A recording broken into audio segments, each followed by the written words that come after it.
What's up guys, welcome back to my channel. If you have watched my recent video, you would know that I have been hiding a little secret from everybody, and I shared the news that I am about to become a homeowner. And during my journey of wanting to become a homeowner, it has been so helpful for me to watch other people's videos and talk to other people about their personal home buying process. So I decided to share my personal journey as well in hopes that it may help one of you. Because there's so much involved in buying a home, I decided to create a series for this called Becoming a Homeowner.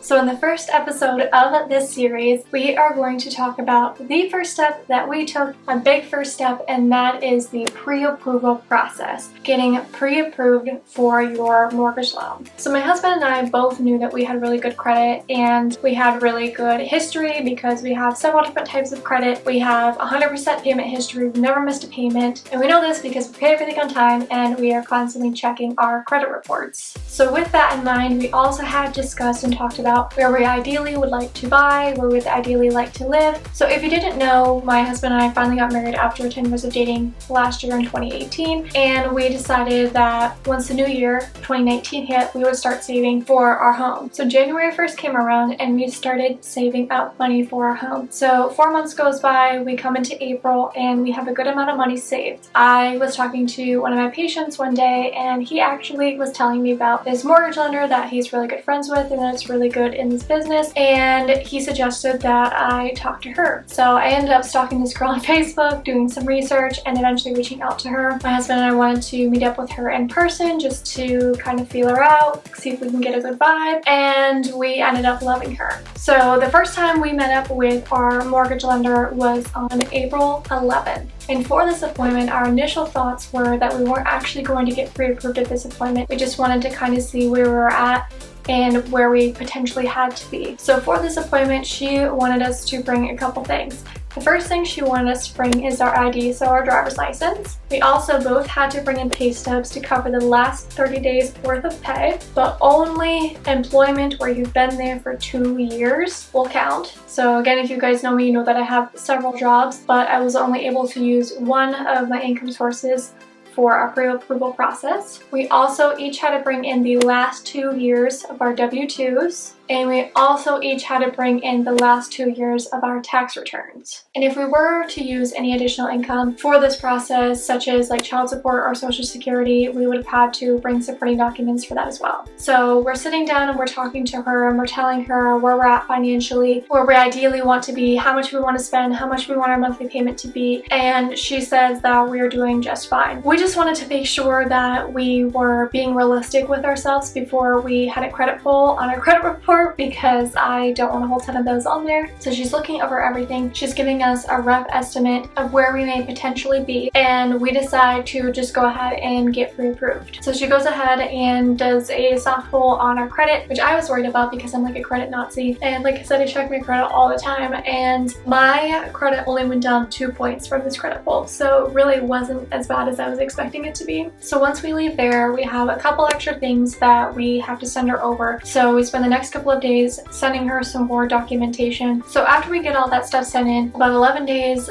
from our first visit with her, we get a call and she lets us know that we have been pre-approved. So she lets us know what our pre-approval amount is for a conventional loan and an FHA, and also if we were to ask for seller's assist, how much seller's assist we would be eligible to ask for, as well as how much we would need to put down as a minimum to go through either route. Now, one thing to note is that whenever we got pre-approved, our pre-approval is only good for 90 days. And if those 90 days come to an end and we still have not found a home, she has to pull our credit again. And for us personally, that is what happened. We went over the 90 days and she had to do a soft pull on our credit for a second time. But again, the same thing happened. It was only about 2 points on my end, so we're at like a total of 4 points that this has hurt my credit to get pre-approved for a mortgage loan. I have read though that some companies will pre-approve you for only 60 days, so it just kind of depends on who you go through. So the pre-approval requires the lender to pull your credit information and access your financial situation, because they want to see where you're at financially, how responsible you are at spending your money, and what their risk is for lending you this much money. Another thing that I just want to know is that even though we ended up doing this, you are not obligated to actually get your loan through the place that you were pre-approved for your mortgage loan from. When it becomes time to actually apply for your mortgage loan, it's recommended that you get estimates from about 3 different people to compare rates. So basically, all a pre-approval means is that the lender is confident that you have the ability to make the necessary down payment and you have the income to sufficiently cover your future mortgage payments. So basically, you're not going to lend hundreds of thousands of dollars to someone if you highly doubt that they're equipped to be able to pay you back, right?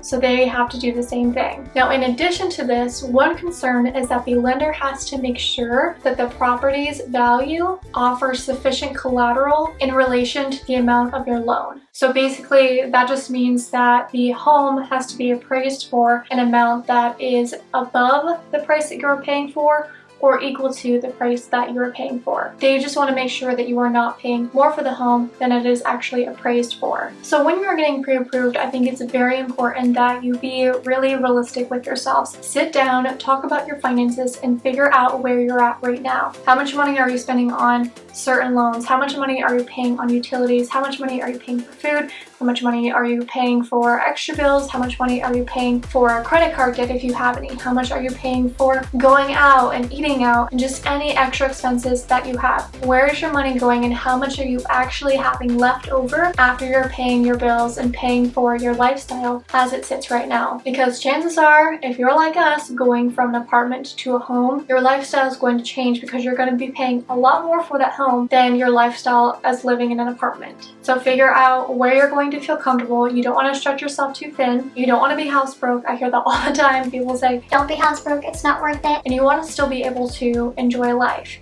You know, look into neighborhoods, think about where you want to live. If you have children, look into the school districts. All of those things are super important. Look at what's nearby. Look at how busy the streets are. Go online and check out how safe the neighborhood is. See how much, burglary there is. See how much theft there is. Make sure you do your research on what type of area you want to live in. So overall, the pre-approval process was not nearly as stressful or hard as I thought it was going to be. And at this point, I was super, super excited about trying to find our brand new first home, and it was a great start to a very long stressful journey, but it's been super worth it. So once we had all of that complete and we were pre-approved, we were able to start looking for our realtor and start looking for homes, which I will be going over within the next couple of episodes. But I hope that this information was helpful for you guys. I hope hearing my personal experience is helpful for you. If you've gone through the pre-approval process, please share any tips that you may have for anyone watching this video down in the comment section down below. If you have enjoyed this video, please let me know by hitting the like button. If you're not already subscribed, make sure you hit that red subscribe button. Thank you guys so much for watching, and I will see you in next week's video.